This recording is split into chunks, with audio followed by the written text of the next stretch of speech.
Άρα έρχονται τα Χριστούγεννα. Τι θα κάνεις από τα Χριστούγεννα και μετά? Τα Χριστούγεννα και μετά. Ναι. Θα διαβάσεις καθόλου μέσα στα Χριστούγεννα? Θα διαβάσω εκείνη την ημέρα. Ναι. Θα είμαι τελειωμένη να κοιτάω, Ναι. να παίζω Play, Nintendo, Ναι. να έχω μια πίστα γιατί δεν περνάω. Ναι. Κυνηγητά κλειστό εδώ έξω. Ναι. Αυτό. Μετά τι σκέφτεσαι? Θα θες να μάθεις κάτι, να μάθεις κομπιούτερ, να μάθεις αγγλικά, θες να μάθεις κάτι άλλο, έτσι σε ενδιαφέρει κάτι άλλο να κάνεις, να μάθεις? Όχι. Όμως να έχω ένα κομπιούτερ. Κομπιούτερ θέλεις? Ναι. Γιατί το θες το κομπιούτερ? Να παίζω μέσα εκεί παιχνίδια. Να παίζεις παιχνίδια? Ωραία.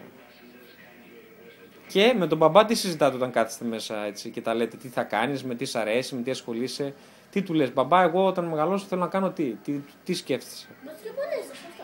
Μπασκετμπολίστας? Α, ωραία. Θα πας σε καμιά ακαδημία, τίποτε θες να πας σε καμιά ομάδα?